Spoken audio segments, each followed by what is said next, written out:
Hey guys, you're watching the Best Damn Comic Show, episode 51. Damn, we're 50? 51. I'm 51. Yeah. Oh, shit.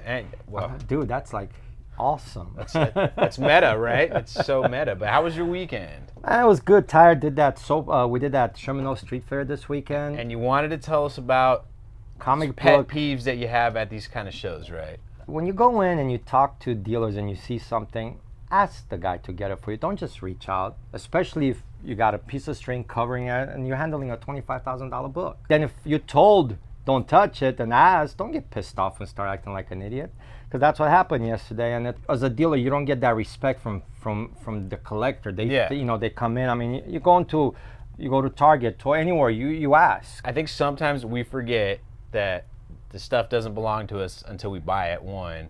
And it's unlike Target where everything's out on the rack because everything's cheap. But I'm talking about stuff that's behind on the lock. Exactly. And that's what this nice instance was, behind the string. Obviously, it's like, how much more don't tell you? Okay, so I didn't have a sign. The fact that the guy knew what the book was. It's not like it was just like, oh, hey, it's a Spider-Man book. No. The only reason why you would go and reach out and touch that book in the first place is because you know the significance of the book. Right. Shows that, the guy was just kind of a dickhead. I mean, I thought everybody knew that if it's like in the back, behind stuff. I mean, I had my booth. There was open booth, but the CGs are on the grids, but I had a string running over, so it's not like you can reach. You actually have to move this, pull the book from behind the string, and it's like, oh, you didn't have, it's like, come on, bro, use your fucking common sense. Yeah, the common sense is the issue. I get it. Yeah, but it was a good show, man. If you have to put extra work in to grab stuff, yeah. But it was a good show. I'm tired. I almost didn't make it in today. I was that tired. But it was a good show. Well, you guys can't see, but the store is destroyed right now.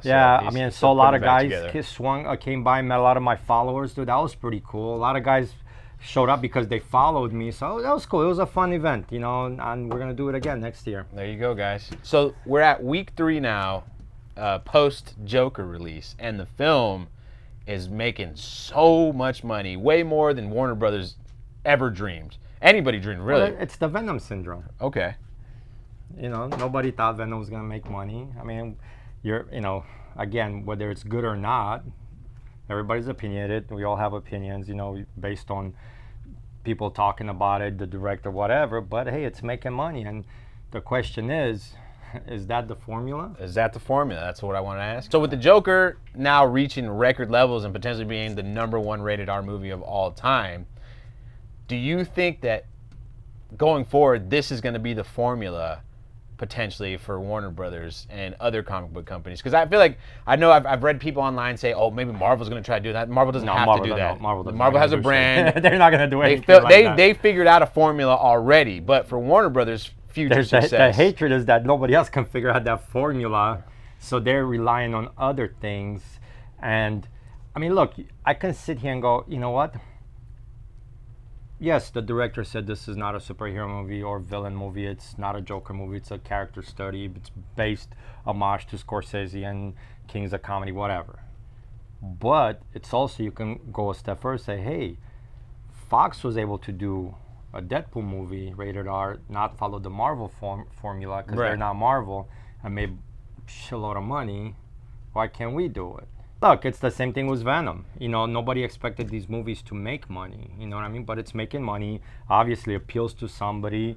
DC, but as an executive, I'm sitting here all like, okay, man, we definitely can do the Marvel way. Maybe we don't want to be the Marvel way because we're Warner Brothers. Okay, this work. Let's just do movies, slap a name, and see what happens. Now, is it sustainable? Now, not even that. The question's going to come and play with Suicide Squad 2. Because all of a sudden, you're going to have a tonal shift with that film, for sure. You have a director that's done Marvel movies, and successful Marvel movies, not crap. You know what I mean? So he's bringing that flavor to DC. Mm-hmm. I mean, he already stated he was kind of disappointed on the comments that Scorsese made about the Marvel movies and their amusement park and all that. And now Coppola as well. And everybody, So now, James Gunn, he's got a total different lineup. Man, if that movie makes money, which I guarantee you it will, I will go see it. I'll go see opening weekend. Well, you trust the product. You I trust. trust You trust not the his, product. I trust you trust his brand. His brand. I trust Right. the James Gunn brand. He Right. hasn't let me down yet. So I'm gonna go see it, and I'm gonna come out probably and with satisfaction. Like I finally get to see the first Warner Brother movie that I'm actually enjoying it. So you're gonna have a clash. I mean, how much money is it gonna make? I guarantee it's be successful. Could it make the Joker money? I don't know. I don't know, but it will make money. So all of a sudden you have that argument. It's like, well, look, I'll tell you they're right making, now. they're making this. I'm not. I will tell you right now. I guarantee, Suicide Squad's not going to make the same amount of money as Joker. It's not, but it's going to be. It's not going to It's definitely not going to make the same profit margin. It might be successful, but profit margin, no way it replicates Joker because it's already going to have a higher budget. But it's look, also, given the formula, the Guardians of the Galaxy, I mean, that had a huge budget. And look at the money it made. It did, but still less than the Joker movie. But it made money. It did. So I'm not saying it's not going to be profitable. Right, but what I'm saying saying there's an issue here, and there's something that people aren't addressing. They're going to be like, oh, well, they made this much money. No. That's not the issue. And I think because a lot of people are like excited about what this can lead to. And I think that what we're all really missing out on here is the Joker is a huge brand. Right. The Joker, yes, is arguably the biggest supervillain in comic book lore. Of course. Everybody knows the Joker. My son is 2.5 years old and he knows the Joker. Well, he's got a Joker toy. But the reason why this film is so successful, why people went and saw it in the first place, when even Warner Brothers thought that the film wasn't going to do what it's doing, is because of that brand is so big. Of course. It's bringing people's asses in the seats. Of course. Just like Venom, another movie. Exactly. Everybody knows the brand Venom. is so big. Venom, I mean, aside from the X-Men, Venom's got to be the biggest character from the 90s. I mean, look, you know, I've been telling you, I think I talked about this 2 episodes ago. It's like I got kids coming back in my shop because of the Marvel movies. But what are they asking for? 3 characters that they really can't really read because of the mature level. Venom, Carnage, and Deadpool. Guardians of the Galaxy is one of my favorite movies from the MCU, and the reason why it made money but it didn't make as much as the other ones is because the brand wasn't there. The brand of Guardians wasn't there. Exactly. Again, given the fact that James Gunn is coming in with the Marvel mentality of making a movie, I mean, potentially could turn out freaking huge. And if it does, you're gonna have a dilemma. Obviously, superhero movies can work versus these villain one-off shoot movies that we slap a name on and we let the people do whatever. You know what I mean? That's what I think is going to happen with Suicide Squad, in my opinion. I mean, I think you're going to have a good superhero, bona fide DC superhero movie with a solid story, a solid flow to the movie from beginning to end, and then it's going to end. So what about Suicide Squad? Is more of an anti-hero book. And that's another thing. They're not heroes. We're with Guardians. He worked with heroes. Right. Suicide Squad. They're all villains on a short leash. But with this darker take that the Joker has on the character, do you think it behooves them? Do you think they can lightning strike twice, going darker with it instead? Because I see what you're saying. Like, if they have success with this traditional, even though Suicide Squad's not really traditional, right, but it's probably going to be a more like commercial narrative, just based on budgetary constraints itself. Like, right, $50 million versus 150, possibly 200 million. Like, I don't know the exact budget, but I'm assuming because they brought James Gunn in, they're going to give him Joker carte doesn't blanche. need fucking special effects. He doesn't have any powers. Right, but so you can get away cheap. The question is more than anything, because the Joker's done so successful, does it behoove them to do cheaper films like that? Who knows? Maybe. And do you think it'll happen again? That's the I'm thing. sure they're already thinking about, okay, what other character do we have that we can do this with? And I mean, what other iconic villain from DC? You got a Riddler. He doesn't have any powers. You got a Riddler. Riddler could be another Joker. But do you want to see a Riddler? Not really, but you're gonna get one. You might get a Penguin. You might get literally any number of Batman villains that have because none of his villains have powers. I mean, Killer Croc, he's whatever. Ra's al Ghul, who knows? League of Assassins. Yeah. A lot of Batman villains are not your powerhouses. Right. They're normal guys, and if they have superpowers, they're minimal superpowers, and you can always take them out. Deadshot, or you can go down the line. KG Beast, whatever, Bane. Oh, you know what I mean? You can do a darker Bane. So yeah, I mean, who knows? They see this. Oh, we can only do. It's only $50 million, and we're making this. Hell yeah, greenlit every Well, fucking. I guess really the issue is, are you going to be able to get the same amount of success with characters who are not on the same level, popularity-wise, as the Joker? I'd And be I like, think that's like the big issue. Is like we know that. this is what I'd be in a meeting. I'd be like, if I'm Warner Brothers and I'm in a meeting, I'd be like, an executive. I was like, dude, we got to do this now before Figgy starts all his production. Disney Plus comes on, the TV, everything's becomes one big universe. We're screwed at that point. So let's grab as much as we can, and even after that, let's put it out. If it works for us, I don't it know. works. I don't know if you're screwed because That's screwed loosely word, but Yeah. again, you're gonna compete with that It's- bigger wh- machine. what the toughest part for me to swallow or digest about this whole thing is you still have the most iconic superhero characters on the planet, like around the world. Everybody knows Superman. That symbol is, even if you don't like Superman, I hate Superman, but everybody knows that symbol. Hey, why Kanye the Great has it tattooed on his chest? There you go. You know? There you go. So everybody knows. You know, Villain or hero. Yeah, I mean, people know even the Flash. People know the Flash, Lightning Bolt. Yeah. People know Green Lantern. You know, these are They're iconic. They're iconic characters.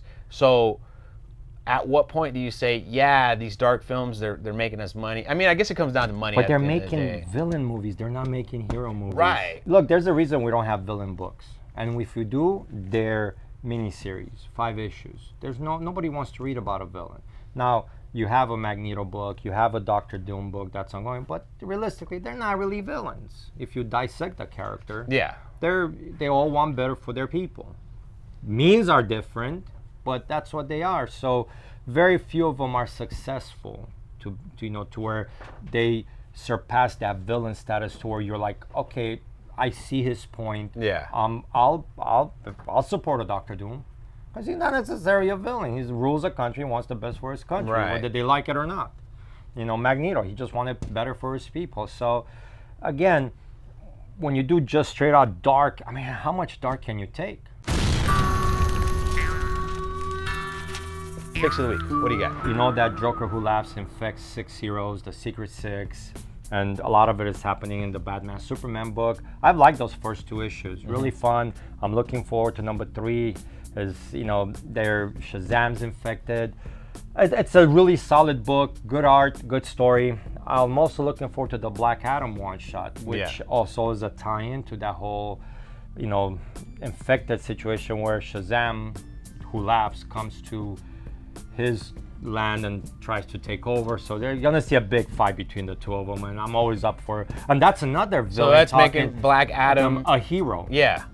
You know what I mean? But he's here because he's always been a villain. He's on that border, like Right. I'm swinging left or right. But Well, the best arc for me with Black Adam is that the 52, like World War III Black Adam arc, because that was one where he was like, Kahndaq is my land, yeah, and everything I do is to fix. He turned into Doctor Doom, but like way more more- powers. oh yeah, Yeah, way more powers. Yeah. Super, and that's and actually it's written by the one shot's written by Paul Jenkins, who's not a stranger to comics at all, and he's done some really good stuff back 10, 15 years ago. So I'm looking forward to this one shot. Avengers, I've been enjoying the Ghost Rider trials, and I'm really liking that new series. I like that number 1 really.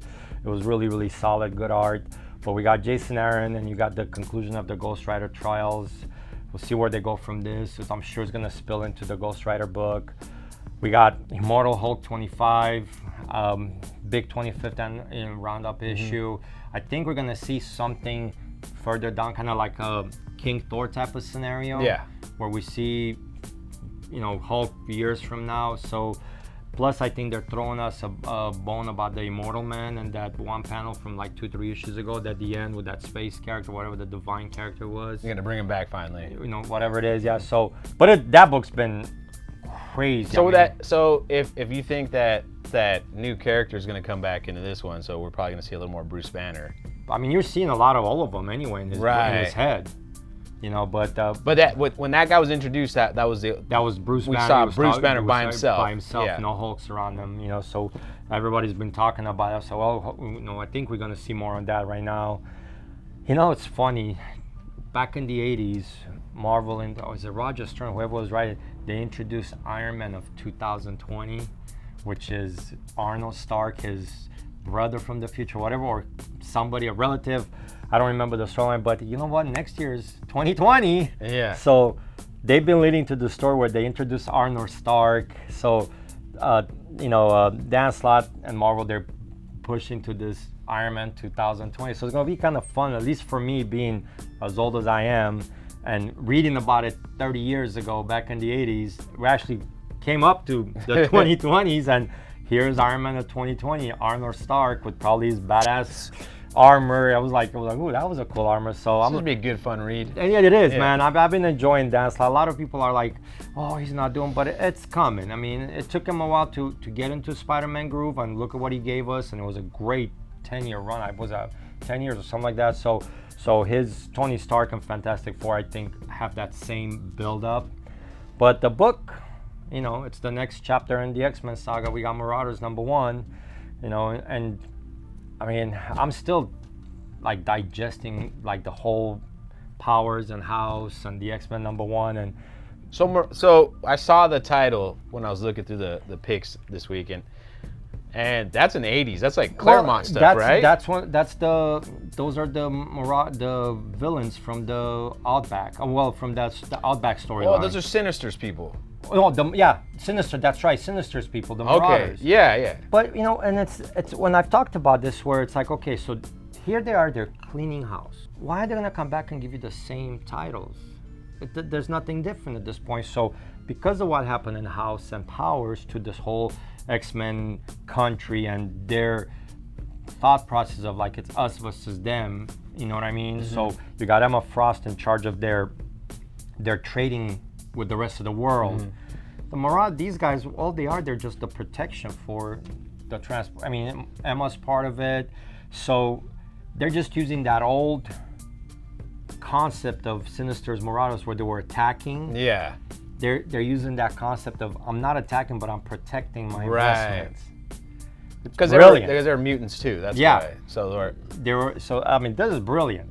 yeah. Just like every other title that's gonna come out from this point, it has a tie-in with something that was done in the past. I mean, I think it's really cool that they're using they're that. using They this own stuff. those. They're Why not? X-Men related. It's Right. not like it just came out of let's just call it this. No, they've owned it. It's part of the X-Men history. So as a fan, you go, why are you calling Marauders? Oh yeah, because back in the day, Sinister and the Marauders, they were attacking, but this time around, instead of attacking, they're protecting. Variants this week, I got 3 picks for you. Absolute Carnage Lethal Protectors #3. It's a Belen Ortega Codex variant. I've been picking these Codex variants. They've been doing pretty well in the secondary market. It's a pretty They're nice 1 in cover. 25. So It's a 1 in 25, yeah. It's a 1 in 25, so be on the lookout for that if you can get it for a good price. Like I say, try to pick it up. Amazing Mary Jane #1 and Gerard Perel. I don't know what's going on with this Mary Jane book I don't know what it either. is.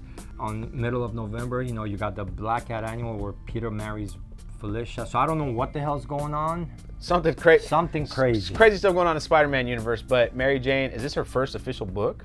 I mean, she's had stuff before. She had a mini-series, But what can you do with her? Well, we'll see what happens with Mary Jane, but I like the cover a lot, and it's a #1, so. Hey, Campbell has a crap load of covers on his website for this book. Finally, we got Immortal Hulk #25. It's a Sorrentino cover. I don't know when this Immortal Hulk run's gonna end, but it's just still go with good it. every I week. know. Just go with it. This is also 1 in 25. This is a variant cover, incentive variant cover week. And for me. Sorrentino did the second print variant for one of the books a while back where he's green, that cover right on the where he's green, and that book shot up on the secondary market for a second print. So yeah, Sorrentino. So, I mean, the storyline's going somewhere. Like It Kat got said, they're so probably many going to. pluses There's just for a it. lot of good stuff going on. So if you can pick it up for a good price. Well, that's going to do it for us, guys. Thanks for watching. You know the drill. Smash that like button. Leave comments. Let us know what you think. Subscribe if you're not a subscriber. Ring the bell if you are. Kat, take us away. Read comics. Don't forget, we're getting to the holiday season. Black Friday is coming. There's a good time to hit all the sales that are coming up. Bring a kid in the store. Buy your comics. Keep us in business. Keep print in business. See you guys in the comic book store.